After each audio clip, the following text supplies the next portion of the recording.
तो आइए फिर से एक बार स्वागत है सभी बच्चों का इस क्लास में।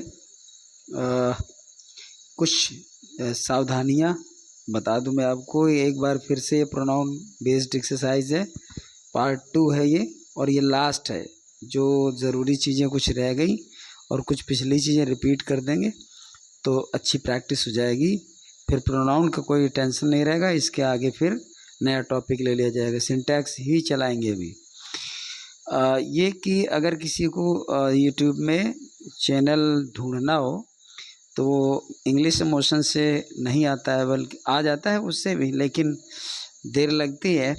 तो English classes bye SB sir से आप ढूंढ सकते हैं, फर्स्ट टाइम में ही आ जाएगा। और एक और बात कि वीडियो को आप अंत तक देखें, क्योंकि थोड़ा वीडियो देखेंगे कम सेंटेंसेस आप पढ़ पाएंगे। लास्ट तक देखेंगे तो पूरा जितना भी टॉपिक लिया गया है कंटेंट में, वो सारी की सारी चीज़ें आपको नॉलेज में आ जाएंगी। रही बात ये कि जो पिछली क्लास में एक सेंटेंस आपको दिया गया था तो वो मैंने लास्ट में रख दिया है, उसको मैं एक्सप्लेन कर दूंगा और वहाँ जा कर के आप आसानी से समझें। तो वीडियो को अंत तक देखें, अच्छा रहेगा। जिन्होंने चैनल नहीं सब्सक्राइब किया है वो सब्सक्राइब कर लेंगे और वीडियो को दूसरे बच्चों को शेयर ज़रूर कर दें, क्योंकि कुछ जानकारी नहीं रहती है। और ऑलमोस्ट अल्टरनेट एक आध वीडियो आपको कंटिन्यू मिलता रहेगा, क्योंकि अब ज़रूरी हो गया है कि पढ़ाई थोड़ा तेज़ होना चाहिए। तो चलिए चलते हैं सेंटेंस की तरफ। पहला ही सेंटेंस थोड़ा सा बड़ा मतलब टिपिकल कहिए या ये कह दीजिए कि बहुत ही टीजिंग है। थोड़ी देर के लिए आपको माइंड आपको का हैंग कर जाएगा। And nobody will help you but I. ये सेंटेंस गलत लिखा हुआ है। Nobody will help you but I, अर्थ निकालने को आप निकाल सकते हो, निकल आएगा। कोई तुम्हारी मदद नहीं करेगा बल्कि मैं करूँगा, अर्थ तो निकला, लेकिन ग्रामर उसको एक्सेप्ट नहीं कर रही है। इसलिए आपको ध्यान देने की ज़रूरत है कि यहाँ पर जो आपने बट ले रखा है, ये जो देख रहे हैं, ये यहाँ पर आपने जो बट लिया हुआ है, ये कंजंक्शन नहीं है, ये आपका प्रीपोजिशन है। अर्थात बट यहाँ पर एक्सेप्ट का सेंस रखता है, एक्सेप्ट का ये सेंस रखता है। अब जब एक्सेप्ट का सेंस रखेगा तो ये प्रीपोजिशनल यूज है इसका, और यहाँ पर आई नहीं आएगा, यहाँ पर आएगा मी। अर्थ निकालना है, मेरे सिवा तुम्हारी कोई मदद नहीं करेगा। एक्सेप्ट माने हो गया सिवाय, चूँकि रखेगा वो बट, जैसे बट है, एक्सेप्ट है और देन है, इनसे बहुत अलर्ट रहना पड़ता है, खासकर बट और देन से। तो यहाँ पर आपका बट का जो यूज़ है वो एक्सेप्ट के अकॉर्डिंग है, एक्सेप्ट के सेंस में है, इसीलिए सेंटेंस गलत है। यहाँ आई की जगह आपको मी करना है। थोड़ा स्पेशल टाइप ऑफ सेंटेंस है ये, इसलिए इसको ज़रा ध्यान रखना। सेकंड है he told Vikas and I to go there. ये सब्जेक्ट है, ये वर्ब है टोल्ड, और विकास सब्जेक्ट हो गया फिर, और एंड से ये आई भी जुड़ा हुआ तो ऑब्जेक्ट ये भी होगा, मी होगा, यहाँ पे आई नहीं होगा। उसने विकास और मुझसे कहा, यानी विकास से कहा और मुझसे कहा वहाँ जाने के लिए। तो उसने मुझसे और विकास से वहाँ जाने के लिए कहा। विकास तो ये आपका प्रॉपर नाउन है, तो विकास का तो कोई प्रोनाउन है नहीं। अगर हम प्रोनाउन लिखते हैं हिम तो विकास हटाना पड़ेगा, तो पता चेक कैसे चलेगा कि विकास से कहा। इसलिए विकास अपनी जगह सही है, वो ऑब्जेक्ट का भी काम करेगा, पर आई ऑब्जेक्ट का काम नहीं करेगा। यहाँ पे करना है आपको मी, और सेंटेंस करेक्ट हो जाएगा। Sentence number 3, my friend is as old as me. गलत बात है, यहाँ पे आई करना है, ठीक है। ये जो सेंटेंस होता है ना, इसमें जो एज या सो एज लगता है, उसके बाद एक क्लॉज आती है। क्लॉज ये आती है कि जैसे माई फ्रेंड इज ओल्ड, पहला सेंटेंस। दूसरा sentence I am so old, मतलब मैं भी उतनी उम्र का हूँ। मेरा मित्र जो है कि मेरी मित्र की कोई उम्र है। माई फ्रेंड इज ओल्ड, ओल्ड का मतलब बर्थ से नहीं है, यहाँ पर उम्र है। और मैं भी उतनी उम्र का, अर्थात मेरा मित्र उतनी उम्र का है जितनी उम्र का मैं हूँ। तो यहाँ आई होता, कभी कभी आपने देखा होगा आई के बाद ये एम लगा देते हैं, या ही आता है तो इज लगा देते हैं। इसका मतलब ये क्लॉज है। जब क्लॉज है तो नॉमिनेटिव क्लॉज का, एक मिनट, नॉमिनेटिव केस का ही यहाँ पर प्रोनाउन लिया जाएगा, ऑब्जेक्टिव केस का नहीं लिया जाएगा, इसलिए मी नहीं आएगा, आई आएगा। Neither of the three books is very useful ना। अब क्या है, नाइदर प्रयोग होता है दो के लिए, बुक्स है यहाँ पे तीन। अब तुम सोचोगे कि कोई बात नहीं है, 3 को 2 कर देते हैं, अरे तो सेंटेंस पूरा बंटाधार हो जाएगा। ऐसा करना ही नहीं है, आपको नाइदर हटा करके यहाँ पर आपको नन करना है। चूँकि 2 के लिए नाइदर आता है निगेटिव में, और 2 से अधिक के लिए नन आता है। तो none of the 3 books is very useful. इन 3 पुस्तकों में से कोई भी पुस्तक यूजफुल या उपयोगी नहीं है। तो क्या करेंगे, जो डिजिटल कोई भी वर्ड दिया है, 3 दिया है, 4 दिया है, 2 दिया है, उसमें आप इधर उधर नहीं कर सकते। ग्रामेटिकल जो चीज़ें दी हुई है, टर्म्स दिए हुए हैं, उनको आप फेरबदल कर सकते हो। The boy who is here he is my friend. लड़का जो यहाँ पर है वो मेरा मित्र है। हिंदी में तो हम निकाल रहे हैं तो सही बिल्कुल जा रहा है। लड़का जो यहाँ है वह मेरा मित्र है, लेकिन ये ही गलत है यहाँ पे, ये ही यहाँ नहीं होना चाहिए। अर्थात होता क्या है कि इसमें 2 क्लॉजेज जुड़ी हैं और दोनों का अपना अपना सब्जेक्ट है, इसलिए इसमें पूरे सेंटेंस में 3 सब्जेक्ट हैं। एक तो द बॉय है, दूसरा हु है, तो ये तीसरा के क्लॉज 2 है, तो 2 ही सब्जेक्ट होना चाहिए ना। मतलब लड़का जो यहाँ है मेरा मित्र है, बस इतना होना चाहिए। ही गलत लिखा हुआ है, इसलिए यहाँ पर ही हटा देंगे, क्योंकि ये सुपरफ्लस है, आपको एक्स्ट्रा सेंस देगा जो कि सेंटेंस के ग्रामेटिकल सेंस को डिस्टर्ब करेगा। इसलिए हो जाएगा the boy who is here is my friend. और ये बात अच्छी तरह से सीधे सीधे समझ में आ रही होगी। मतलब द बॉय की क्लॉज है is my friend, the boy is my friend, फिर हो गया हु इज़ हियर, लड़का मेरा मित्र है जो यहाँ है। लेकिन लिखने का जो ढंग है रिलेटिव प्रोनाउन में एडजेक्टिव क्लॉज को ऐसे ही लिखा जाएगा जैसे लिखा है, लेकिन ही हटा लेंगे। She didn't avail of this offer. पिछली क्लास में बताया था कि अवेल और जैसे अवेल है, एब्सेंट है, और प्राइड है, और आया था वो प्राइड, इसके अलावा इंजॉय है, ये सभी क्या है, ट्रांजिटिव वर्ब्स हैं। ट्रांजिटिव वर्ब्स मीन्स ऑब्जेक्ट चाहिए। यहाँ पर कोई ऑब्जेक्ट है नहीं, इसलिए इसका रिफ्लेक्सिव प्रोनाउन यहाँ पे सेट कर देंगे और हो जाएगा HERSELF। यहाँ पर आपको लगा देना है, तो हो जाएगा she didn't avail herself of this offer. अच्छा, ये अवेल जो वर्ब होगी, इंजॉय जो वर्ब होगी, तुरंत वहीं लगाना, ये नहीं कि अवेल ऑफ के बाद में लगावे जाके, नहीं फिर गलत हो जाएगा। This is the only book हुम आई लाइक। ऑल है, ओनली है, फ्यू है, लिटिल है, और अदर है, और जैसे एनीथिंग है, ये एनी है। जब भी किसी नाउन के पहले आएंगे, ठीक है, और वो नाउन शायद आपका रिलेटिव प्रोनाउन के पहले आ रहा हो, तो अब ये एनी बुक पूरा आपका एक ऑब्जेक्ट मान लिया गया, या सब्जेक्ट कहिए आप, ठीक है ना। तो अब क्या होगा, यहाँ पे होगा ये कि होम का एंटीसीडेंट है बुक, लेकिन इससे पहले कहीं पर भी अगर इस क्लॉज में इस जगह कहीं पर भी कोई इंडेफिनिट प्रोनाउन दिया हो तो वहाँ होम नहीं आएगा, फिर आपका दैट आएगा। ये बहुत अच्छा रूल होता है, इस बात को अच्छी तरह ध्यान रखना, क्योंकि अगर आपको ये नहीं पता कि ये इंडेफिनिट प्रोनाउन का ये रूल है अथवा इंडेफिनिट प्रोनाउन ये होते हैं, तो फिर आप ये सेंटेंस सही नहीं कर पाओगे। अगला सेंटेंस देखेंगे, received your letter and I thank you for the same. आपका मुझे पत्र मिला और उसके लिए आपको धन्यवाद। देखिए सेंटेंस अर्थ में ठीक है, पर ग्रामर बेस बिल्कुल गलत है, क्योंकि ये थोड़ा सा जो मल्टीमीडिया लैंग्वेज होती है ना, जो फेसबुक, व्हाट्सअप, इंस्टाग्राम, ये वाली लैंग्वेज है रिसीव्ड योर लेटर। नहीं, बिना सब्जेक्ट के रिसीव्ड कैसे हो जाएगा। आपको जो यहाँ आई दिया हुआ है ना, एक बार ये भले हटा दें, ये चूँकि यहाँ आई लगाएंगे तो ये आपका आगे तक अप्लाई हो जाएगा, पर यहाँ लगा है और यहाँ नहीं लगा है, तो वो बहुत बड़ी फॉल्ट है। I received your letter and thank you for the same. तो आप इसको चाहे तो हटा सकते हैं, पर यहाँ आपको कंपल्सरीली लगाना ही पड़ेगा। I received your letter and I thank you for the same, या I received your letter and thank you for the same. हालांकि ये हटा लेंगे तो और बेहतर बनेगा, नहीं हटाएंगे और यहाँ आई लगा देंगे तो सेंटेंस में अंक जरूर मिलेगा। Every one of the to guest reached in time, बहुत ही अच्छा सेंटेंस है ये, इसमें बड़ी स्कोप है।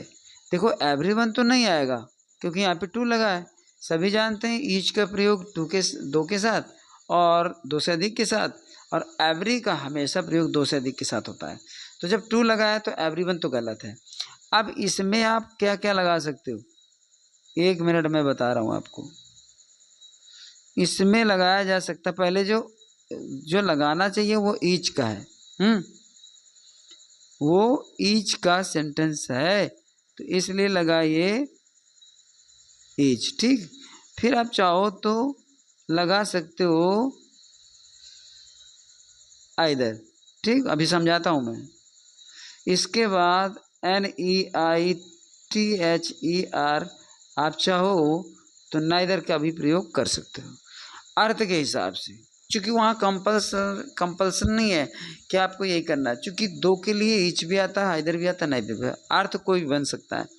Each of the two guests reached in time, यानी दोनों के दोनों यानी दो मेहमानों में से प्रत्येक समय पर पहुँच गया।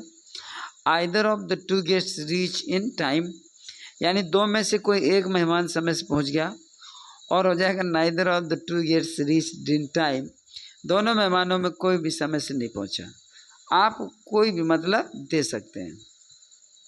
अब वहाँ पर मजबूरी ये हो जाती है कि आपको करना क्या है, इसलिए समझना है यहाँ कि यहाँ पर कोई भी पहले तो जब जानकारी होगी तो ईच ही आएगा, फिर भी कोई मान लीजिए डाउटफुल होकर के आइदर लगाता तो सही हो जाएगा और ना इधर लगा देता तो भी सही हो जाएगा, दोनों में कवर कर जाएगा क्योंकि ये सब दो के लिए होते हैं।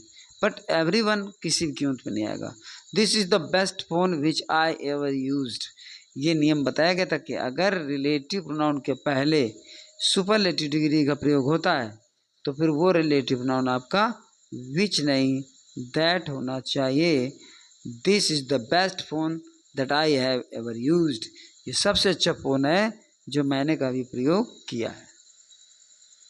She can take any pen what she like, बिल्कुल ये एक तो यहाँ पे लाइक्स हो जाएगा, ठीक, वो जो कि मिसिंग है, वहाँ पर गलती से छूट गया है। She can take any pen what she like, ये रिलेटिव प्रोनाउन के लिए इसको प्लेस किया गया है, ये उसका एंटीसीडेंट है और उसके पहले एनी आया है जो एक इंडेफिनिट प्रोनाउन है, तो समझ जाइए कि यहाँ पर व्हाट नहीं आएगा और ये दैट आएगा। देखो ये चीज़ मैंने बार बार क्यों लिया है, क्योंकि इसमें बहुत जल्दी तैयार नहीं होता है और इसमें बच्चे जल्दी पहचान भी नहीं पाते हैं। एनी जैसी और ओनली जैसे फ्यू और लिटिल जैसी चीज़ों को इतनी जल्दी बच्चा पकड़ नहीं पाता। देखिए एग्ज़ाम की बात अलग होती है, यहाँ पर आप देख रहे हो सुन रहे हो आपको लगता है कोई बड़ी बात नहीं है, अरे भाई यही सबसे बड़ी बात है, आप ट्राई करके देख लेना, यही चीज़ें आपसे छूट जाएंगी। लेकिन अगर बहुत बार इसको थोड़ा स्ट्रॉन्ग कर लेंगे तो शायद फिर नहीं छूटेंगी। तो एनी पेन के बाद में व्हाट के बाद दैट लगाना, बाकी सब क्लियर है। She can take any pen that she likes, वो कोई भी पेन ले सकती है जो उसे पसंद हो। These are the books which I bought them yesterday, यही वो पुस्तकें हैं जिन्हें मैंने कल खरीदा। अब ये बताइए दीज आर द बुक्स एक क्लॉज हो गई, विच आई बॉट यस्टरडे हो गया। अब जब दीज लिखा हुआ है बुक्स लिखा है तो भाई देम यहाँ क्या कर रहा है ना, यही वो पुस्तकें हैं जिन्हें मैंने कल उन्हें खरीदा। जब जिन्हें हम कह रहे हैं तो उन्हें का क्या काम है, ये एक्स्ट्रा है, विच लगा है। अच्छा अब होता क्या है, क्योंकि ये सेंटेंस जब आप अलग करो, these are the books full stop, I bought them yesterday और फुल स्टॉप, दो सेंटेंस सेपरेट हो गए। ये पुस्तकें हैं मैंने उन्हें कल खरीदा, अलग अलग हो गए। अभी इनको जोड़ना पड़ेगा, वो कहेगा कॉम्प्लेक्स में जोड़िए, तो आपको करना पड़ेगा these are the books which I bought yesterday ना। अब लड़का क्या करता है, पूरा उठा करके उसमें सेट कर देता है विच आई बॉट देम यस्टरडे, नहीं भाई विच लगाओगे तो ये देम खत्म हो जाएगा, यहाँ पर देम नहीं रहेगा और फिर आपका सेंटेंस सही होगा। This is the same car that mine, इसका भी बहुत बड़ा रहस्य है।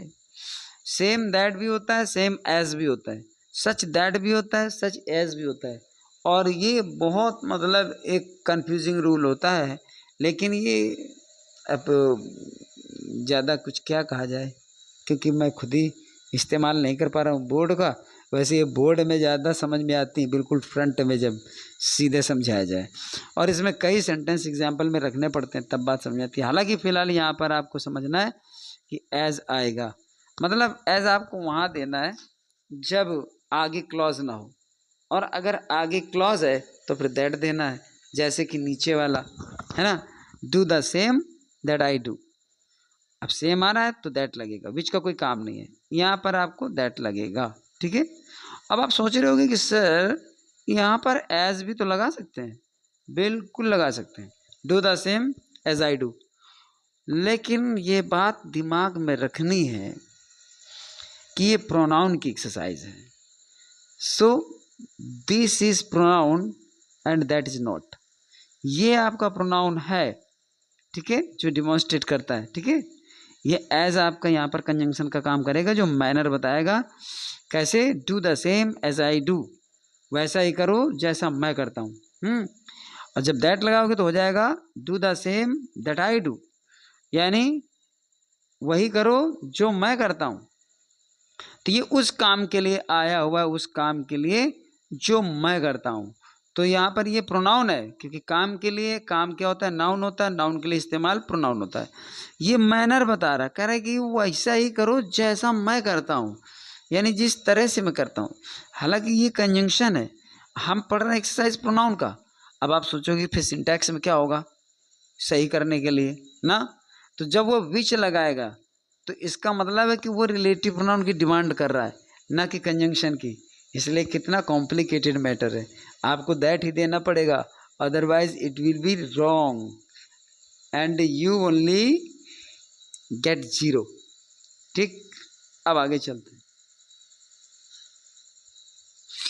One should take care of his health, ये सभी जानते होंगे, बहुत ही फॉर्मल रूल होता है ये। जब वन सब्जेक्ट होता है तो इससे रिलेटेड जितने भी प्रोनाउन आएंगे वो सब उसी तरह के आएंगे। चूंकि ये पॉजेसिव केस में, इसलिए वन का पॉजेसिव केस ये, कॉमा लगाएंगे और एस। तो one should take of one's health, ये आपको बहुत ध्यान रखना, बहुत पता कम चलता है। हालांकि इसको अमेरिकन इंग्लिश में सही माना जाता है, लेकिन याद रखिए ये ब्रिटिश इंग्लिश है जो हम पढ़ते हैं, और यहाँ पर आपको वंस करना ही चाहिए। अमेरिकन इंग्लिश को फॉलो ना करें, अदरवाइज वो सब का सब बिल्कुल मटिया मेट हो जाएगा और आपका सेंटेंस गलत माना जाएगा। Arun and Varun help one another, ये रेसिप्रोकल प्रोनाउन है, और रेसिप्रोकल प्रोनाउन दो ही होते हैं, एक वन अनदर जो ये आप देख रहे हो, और एक होता है ईच अदर। ठीक, एक होता है ईच अदर। अब ये दो के लिए प्रयोग होता है ईच अदर, और ये दो से अधिक के लिए प्रयोग होता है, मतलब मोर देन टू के लिए वन अनदर। दोनों की मीनिंग एक ही होती है, परस्पर, या फिर एक दूसरे की, एक दूसरे से, ऐसा अर्थ निकाल लेते हैं। अब Arun and Varun help one another, अर्थ ये दे रहा है कि अरुण और वरुण एक दूसरे की सहायता करते हैं। तो चूंकि ये हैं तो दो ही लोग ना, ये लिखा हुआ है ना। अब लिखा हुआ all the boys help each other, तो ऑल द बॉयज में काउंटिंग नहीं है, वो 10 भी हो सकते हैं, 5 भी हो सकते हैं, 3 भी हो सकते हैं, 300 भी हो सकते हैं। तो जब क्लियर नहीं है तो वन अनदर लगाएंगे। अब यहाँ तो क्लियर है ना, दो ही लड़के हैं, तो यहाँ पर आपका ईच अदर आएगा। 17 this is one of the boys who has stolen these books. कहा गया था कि रिलेटिव प्रोनाउन के पहले जो भी सब्जेक्ट आएगा, या जो नॉमिनेटिव केस का होगा, जो नाउन आएगा या एंटीसीडेंट आएगा, उसी के अकॉर्डिंग ही वो वर्ब आएगी। तो आपको ज़्यादा सोचने की ज़रूरत नहीं है, आपको हैज को हैव कर देना है और अपने आप सेंटेंस सही हो जाएगा। जब आप इसका सही अर्थ निकालेंगे तो बिल्कुल सही निकलेगा। अर्थात जिन लड़कों ने ये किताबें चुराई हैं उन लड़कों में से ये एक है। अर्थात मान लीजिए अगर 7 लड़के थे और 7 ने पुस्तकें चुरा ली हैं, तो एक पकड़ा गया तो उसको कहा गया तो उन 7 में एक ये भी है। 7 कौन? जिन्होंने पुस्तकें चुराई हैं। इसलिए आपका यहाँ पे क्या आएगा? है आएगा।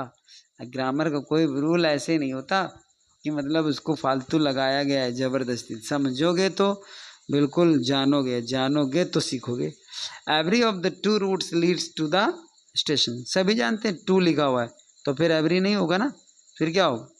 आप समझ रहे होंगे कि ईच हो जाएगा। अरे नहीं भाई, ये सिंटैक्स मैटर है। दो रोड एक ही जगह कैसे जा सकते हैं? कॉमन सेंस की बात है। स्टेशन ही जा रहे हैं और स्टेशन में दो रोड बना करके गवर्नमेंट क्या करेगी? तो एक ही बनाएगी, जनरली एक ही होता है। अगर पोस्ट ऑफिस को जा रहा है ना, तो वो अब ये बात अलग कहीं और से आया हो, पर उसी जगह जहाँ वो पूछ रहा है या कह रहा है उसी जगह से तो दो रोड नहीं जाएंगे। अगर आप ईच कर देते हो, सोचने वाली बात है, अगर आप ईच करते हैं तो फिर हो जाएगा प्रत्येक दोनों रोड या दोनों में से प्रत्येक रोड स्टेशन को जाता है। कितनी गलत बात है। सेंटेंस को महागलत हो कर दिया गया। इसमें लगाना है आइदर, और आइदर का मतलब है, एक तो बताएं, जब बिंदु रखते हैं तो बनता नहीं। हाँ बन गया। आइदर का मतलब है कि इन दोनों में से कोई एक। आइदर का मोस्टली यूज होता है दो में से कोई एक, ठीक है। प्रत्येक का भी अर्थ आ जाता है, लेकिन उसके सेंटेंस समझ में आ जाते कि यहाँ प्रत्येक करते हैं। Either of the two roads leads to the station, अर्थात इन दोनों सड़कों में से कोई एक सड़क स्टेशन को जाता है। सो sentence is clear and let us go ahead. यहाँ लिखा हुआ आइदर सोहन और his friends forgot his books. Either और से दो नाउन जुड़े हुए, एक सोहन जुड़ा है और उसके मित्र भी जुड़े हैं, ठीक, बहुत अच्छी बात है। तो या तो सोहन ने और या फिर उसके मित्रों ने अपनी पुस्तकें भुला दी हैं, या तो सोहन या उसके मित्र अपनी पुस्तकें भूल गए हैं, अच्छी बात। नियम बताया गया था either or neither nor not only but also, इनसे जो भी मतलब नाउन जुड़ते हैं तो मोस्टली क्या होता है कि पहला सिंगुलर और बाद में प्लूरल कर देते हैं। दोनों सिंगुलर है कोई दिक्कत नहीं, दोनों प्लूरल है कोई दिक्कत नहीं, एक सिंगुलर एक प्लूरल है तो अधिकांशतः बाद में प्लूरल ही रखा जाता है। वैसे पहले भी हो जाते हैं, कोई दिक्कत की बात नहीं है, लेकिन ज़्यादातर सेंटेंस को अच्छा लुक देने के लिए बाद में ही रखना चाहिए और ज़्यादातर बाद में ही होते हैं। अब होना क्या चाहिए, इसका नियम है कि जो बाद में नाउन होगा उसी के अकॉर्डिंग वर्ब आएगी और उसी के अकॉर्डिंग आपका प्रोनाउन आएगा। तो वर्ब का तो कोई मसला नहीं है, यहाँ पर फॉरगॉट है तो फॉरगॉट है, वो बहुवचन और एकवचन में एक ही चलेगा। यहाँ पर हिज वाला मैटर है, यहाँ पर फ्रेंड्स बहुवचन है, अतः हिज नहीं थर्ड पर्सन का दियर लगेगा। मतलब हुआ ये कि या तो सोहन और या फिर उसके मित्र अपनी पुस्तकें भूल गए। तो ये नियम जरा याद रखना क्योंकि काफ़ी चूक हो जाती है। The few pens which he had were lost, कुछ पेन जो उसके पास थे वो खो गए। ये आपका द फ्यू लगा, ए फ्यू, द फ्यू और फ्यू जो भी हो, यहाँ पर उनका अर्थ समझाने का समय नहीं है, यहाँ पर आपको प्रयोग दिखाना है। ये रिलेटिव प्रोनाउन लगा है और यहाँ पर आया है द फ्यू। फ्यू है, लिटिल है, एनी है, ऑल है, एनीथिंग है, कई बार बताया गया, वन है, ओनली है। ये इंडेफिनिट प्रोनाउन के लेवल में आते हैं और जब ये आ जाते हैं तो आगे रिलेटिव प्रोनाउन क्या लगता है ये मैं आपको बताने के लिए नहीं छोड़ूंगा, मैं खुद ही बता दूंगा, ठीक है। क्योंकि बच्चे जवाब देते नहीं और उसमें फिर ये होता है कि वो सेंटेंस यूं ही चला जाएगा और कोई देखेगा तो वो फिर ऐसे ही पड़ा रहेगा। तो हमेशा के लिए वो सेंटेंस पेंडिंग ही रहता है। कमेंट करें तो उसमें कमेंट में डाल दिया जाता है, तो ये हो जाता है कि चलो जो उस वीडियो को देखेगा कमेंट सर्च करके उसका आंसर देख लेगा, पर कोई कमेंट करके पूछता नहीं, इसलिए सेंटेंस को पेंडिंग छोड़ना ठीक नहीं है। यहाँ पर मैंने कह दिया दैट आएगा और ये सेंटेंस क्लियर हो गया। अब चलते हैं आगे की तरफ। ये रहा आपका पिछला सेंटेंस, ठीक है। पिछला सेंटेंस बोथ का प्रयोग किया गया निगेटिव सेंटेंस में, याद रखिए जब भी दो के लिए प्रयोग है तो बोथ द टू ब्रदर्स होगा। अच्छा दो तो क्या बताने की जरूरत नहीं, चूंकि बोथ लगा है तो दो के लिए ही है। अब दो के लिए बोथ लगा है, बोथ दो के लिए ही लगता है, चाहे वो पर्सन हो या ऑब्जेक्ट हो या कोई ग्रुप हो या फिर कोई इंस्टीट्यूशन हो या फिर सिचुएशन हो, चाहे जो कुछ हो। यही नहीं कि व्यक्तियों के लिए बहुत लगता है, बहुत तमाम चीज़ों के लिए लग जाता है, चाहे दोनों टीम हो चाहे दोनों ग्रुप हो, कुछ भी हो, मतलब दो होना चाहिए, ठीक है। वहाँ बहुत का प्रयोग होता है, लेकिन बहुत का प्रयोग अफर्मेटिव में होता है, निगेटिव में नहीं होता। अब अगर हम ये इसको हटा देते हैं तो हो जाएगा both the brothers are honest. नहीं, ऑनेस्ट अब चूंकि इतना मुझे याद नहीं है पीछे क्या सेंटेंस था, मैंने उसका इंस्ट्रक्शन लिया। यहाँ पर आपका क्या होगा, फिर जब दो के लिए निगेटिव सेंटेंस बनाने के लिए हमें ग्रामर ने नाइदर दिया हुआ है तो फिर बोथ में, इसीलिए ये स्ट्रिक्टली प्रोहिबिटेड है कि आप बोथ वाले को निगेटिव नहीं बनाओगे। निगेटिव बनाना तो आपके पास नाइदर है ना, तो फिर नाइदर ऑफ दी ब्रदर्स करोगे और साथ में टू भी लगाओगे, क्योंकि फिर अगर नाइदर लगाते हो, चूँकि बहुत तो हटा दिया जाएगा, बहुत लगाए तो दो का सेंस है। अब ये आसान नहीं है सेंटेंस को बनाना, नाइदर ऑफ दी, ठीक है। अब आपको टू लिखना पड़ेगा, क्योंकि बहुत से दो का सेंस मिल रहा था। अगर आपने टू नहीं लगाया तो फिर होगा क्या, फिर ये होगा कि पता नहीं चलेगा सामने वाले को कि यहाँ दो है कि नहीं, फिर वो नन भी लगा सकता है। इसलिए neither of the two brothers, ठीक, ये हो जाएगा। अब क्या होगा, अब जो आर लगा हुआ है वो इज हो जाएगा, ठीक है, सीधे लिख दिया जाएगा honest. So sentence is absolutely clear. So once again, thank you very much for watching this video. Please comment, share and like. मिलते हैं अगले वीडियो में, और वो भी बहुत जल्दी। बहुत बहुत शुभकामनाएं आप सभी को।